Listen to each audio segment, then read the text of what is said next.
Hessen memasuki ruang kerja tak lama setelah asisten Matthias pergi. "Anda memanggil saya, Yang Mulia?"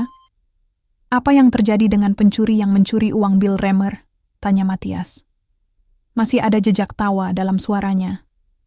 Petugas kepolisian sudah menyisir lokasi kejadian, namun hingga kini belum menemukan bukti atau saksi mata.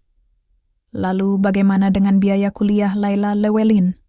Madame Earhart mengatakan bahwa dia bermaksud untuk menanggung biaya pendidikan jika pencurinya tidak tertangkap, dan Lady Claudine mengatakan dia merasakan hal yang sama. Dr. Edmund juga bersedia menanggung biayanya, seperti yang telah dia lakukan sejak awal.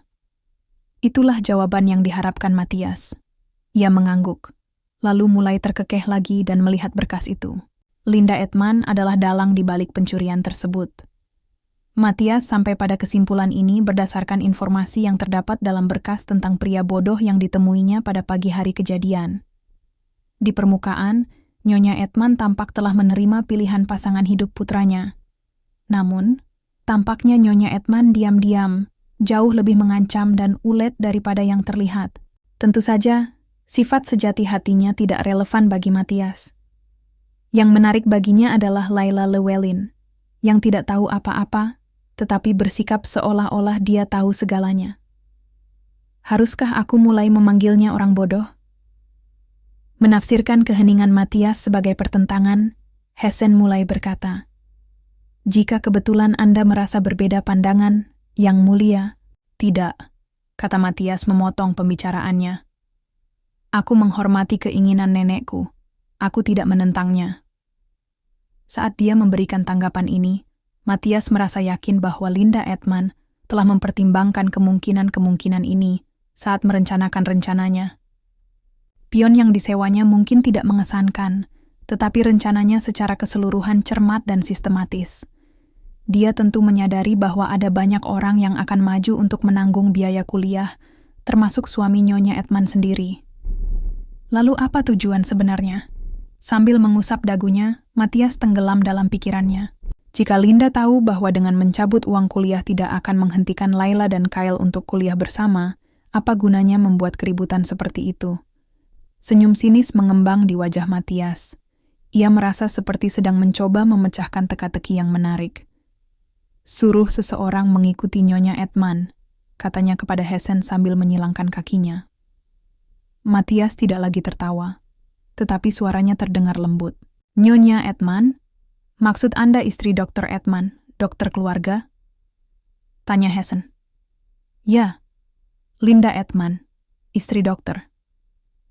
Nada bicara Matthias yang sangat santai membuat Hessen semakin bingung. "Ada satu hal yang perlu aku laporkan," kata Matthias sambil tersenyum lembut sambil menyandarkan tubuhnya yang lelah ke sofa. "Aku perlu tahu apakah Nyonya Edman pernah bertemu dengan Layla Llewellyn sendirian, dan jika ya, aku perlu tahu apa yang mereka bicarakan." Polisi kembali ke Arvis keesokan paginya. Daripada langsung menuju pondok, kali ini mereka menuju ke rumah besar terlebih dahulu. Secara kebetulan, Matthias sedang berjalan menuruni tangga aula utama tepat saat mereka tiba. "Selamat pagi, Yang Mulia. Maaf telah merepotkan Anda dengan berkunjung pada jam segini," kata pria berambut abu-abu yang memimpin rombongan polisi. Matthias berhenti di tengah aula. Claudine dan para pelayannya berhenti beberapa langkah di belakangnya. Hessen mendekati Matthias dan berbisik, mereka ingin melanjutkan pencarian saksi mata. Matthias mengangguk dengan cepat. "Tentu saja. Lakukan apapun yang perlu kau lakukan." "Terima kasih, Yang Mulia," kata petugas di depan sambil membungkuk sopan. Seketika semua perwira muda di belakangnya pun turut membungkuk, konolke. Saat Matthias hendak beranjak, petugas berambut abu-abu itu menghampirinya dan berkata, "Ngomong-ngomong, Yang Mulia." Matthias menoleh dan menatapnya dengan wajah tenang. Setelah ragu sejenak, petugas itu bertanya, "Apakah Anda kebetulan melihat orang asing di kawasan itu pada pagi hari kejadian?" Matthias perlahan membalikkan tubuhnya untuk menghadapinya. Tentu saja, pikir Matthias, tetapi alih-alih mengatakan itu, dia hanya tersenyum anggun. Dia mempertimbangkan hal-hal yang bisa dia lakukan untuk Layla. Haruskah dia mengungkap rencana Nyonya Edman Untuk menghalangi pernikahan putranya dengan memanfaatkan sepupunya yang putus asa? Selama Linda hanya melakukan hal ini kepada Laila, Matthias masih bisa menghentikan hal terburuk terjadi. Mungkin akan ada keributan, tetapi itu akan mereda dengan cepat. Dan karena Dr. Edman dan putranya begitu bersikeras, Matthias yakin bahwa pernikahan itu akan terjadi. Pada saat itu, Nyonya Edman pasti akan menyerah. Dan kemudian, Matthias perlahan mendongak dan menatap lampu gantung. Lalu, setelah mendapat keberuntungan sekali seumur hidup, Laila akan hidup bahagia selamanya. Karena Laila dan putra dokter itu akan pindah ke Ratse setelah pernikahan, Nyonya Edman tidak akan bisa ikut campur dalam kehidupan mereka dengan mudah. Putra dokter itu akan menjadi suami yang penyayang dan berbakti, dan Laila akan bisa melanjutkan studinya sepuasnya. Ia cukup cerdas, jadi mungkin ia bahkan akan menjadi sarjana terkenal. Matthias mengalihkan pandangannya dari lampu gantung ke lambang keluarga di baliknya. Tentu saja, Matthias bisa menemukan solusi yang lebih baik jika ia bersedia sedikit bersusah payah. Ia bisa bertemu dengan Linda Edman sebelum ia bertemu dengan Laila. Begitu ia memberitahu bahwa ia telah mengetahui seluruh rencananya, Laila akan menyerah dengan diam-diam, dengan harapan bisa menyelamatkan sedikit harga dirinya. Ya, itu juga akan meminimalkan rasa sakit yang harus dialami Laila, pikir Matthias. Matthias menoleh ke arah polisi itu yang tampak gugup, mungkin menafsirkan sikap diam Matthias sebagai teguran atas kekasarannya sebelumnya. Matthias tahu betul apa yang akan membuat Laila bahagia, dan melakukan itu untuknya semudah menjentikan tangan baginya. Jadi bagaimana? Senyum kembali tersungging di bibirnya. Bagaimana kebahagiaanmu akan membantuku, Laila? Aku hanya akan tinggal dengan seikat bunga mawar yang mekar dan tanpa Laila. Itu akan menjadi retakan dalam hidupku yang sempurna. Sambil menatap petugas itu lagi, Matthias menjawab dengan tegas. Tidak, aku tidak melihat orang asing. Para staf Arvis yang berdiri di dekatnya menghela napas lega. Petugas polisi pun berkata, "Ya, saya mengerti. Terima kasih atas pengertian dan kerja sama Anda dalam masalah ini, Yang Mulia. Saya minta maaf telah menyita waktu Anda seperti ini, tetapi penting untuk bersikap teliti." Matthias mengangguk. Terdorong oleh sikap kooperatif Matthias, petugas itu pun bertanya kepada Claudine, "Apakah Anda kebetulan melihat orang asing pagi itu, Nona?" "Tidak," jawabnya segera. "Sayangnya, aku juga tidak punya informasi yang berguna untukmu." Claudine melirik Matthias sebelum tersenyum pada petugas itu. Matthias melanjutkan perjalanannya, mengakhiri situasi yang menegangkan itu. Petugas itu pergi untuk menanyai staf, sementara Matthias keluar dan masuk ke mobil yang menunggu di depan. Sambil melangkah ke jendela mobil, Claudine bertanya, "Kau tidak melupakan rencana kita, kan? Mereka akan minum teh bersama, dan kemudian bertemu dengan Riete untuk makan malam." "Tentu saja tidak, Lady," jawab Matthias. Claudine tersenyum puas mendengar jawabannya.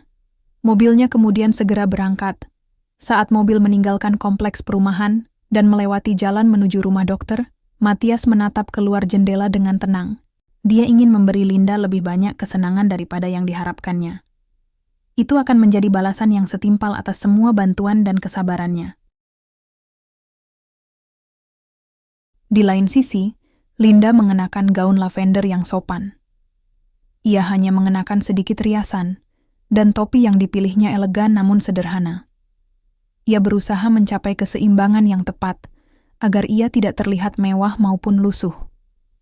Setelah memeriksa penampilannya di cermin lagi, ia melangkah keluar dari kamar tidur dengan tenang. Linda Edman memutuskan untuk berjalan kaki dan naik kereta pos daripada naik kereta keluarga hari ini. Dia ingin berada di suatu tempat yang jauh dari mata-mata. Dengan pemikiran itu, dia secara pribadi mampir ke pondok untuk mengundang Laila, dan dia juga telah dengan hati-hati memilih tempat pertemuan mereka.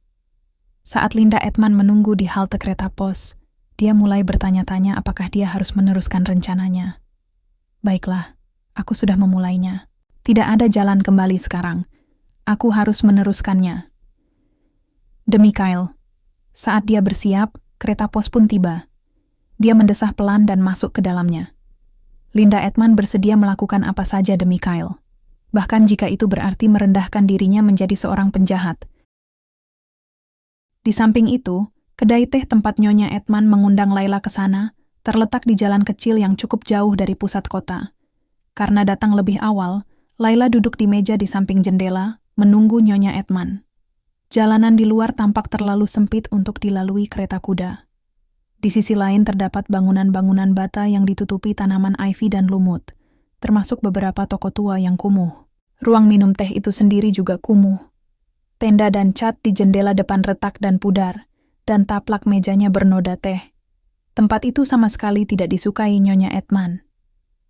Lalu mengapa dia memilihnya? Pikir Laila. Laila merasa bingung, tetapi ia memutuskan untuk tidak terlalu memikirkannya.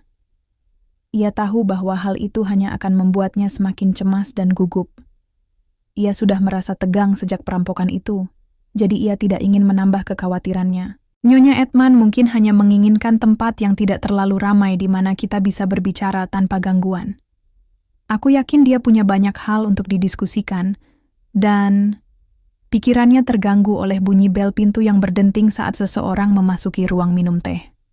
Mengira itu adalah Nyonya Edman, dia langsung berdiri, tetapi ternyata itu adalah seorang pria muda yang mengenakan setelan jas dan topi fedora. Pria itu duduk di meja di seberang ruangan dan membuka koran. Laila duduk kembali dan menatap noda teh di taplak meja. Dia pergi ke kantor polisi lagi hari ini, tetapi mereka tidak punya hal baru untuk dilaporkan. Mereka mengatakan kepadanya bahwa, karena tidak ada saksi dan bukti, akan sulit untuk menangkap pencurinya. Seorang petugas menatapnya dengan rasa kasihan, telah memberinya beberapa nasihat, mengatakan bahwa daripada berpegang pada harapan kosong, akan lebih baik jika dia mencari seseorang yang dapat meminjaminya uang kuliah sesegera mungkin. Haruskah aku melakukan itu? Ucap Laila dalam hati. Bukan hanya Dr. Edman, tetapi juga Madam Herhart dan Claudine yang menawarkan diri untuk menanggung biaya kuliah. Chef Mona juga mampir ke pondok pagi itu. Ia dengan manis menghibur Laila dan Bill, memberitahu mereka bahwa staf Arvis siap untuk mengumpulkan dana sendiri untuk biaya kuliahnya jika pencurinya tidak tertangkap. Laila merasa berterima kasih kepada siapa saja yang telah memberikan tawaran semacam ini, namun kebaikan mereka sangat membebani hatinya. Saat dia mendesah dalam-dalam, bel pintu berdenting lagi. Sekali lagi, Laila bangkit dari kursinya. "Halo, Nyonya Edman," katanya sambil tersenyum sopan dan menundukkan kepalanya. Kali ini benar-benar Nyonya Edman.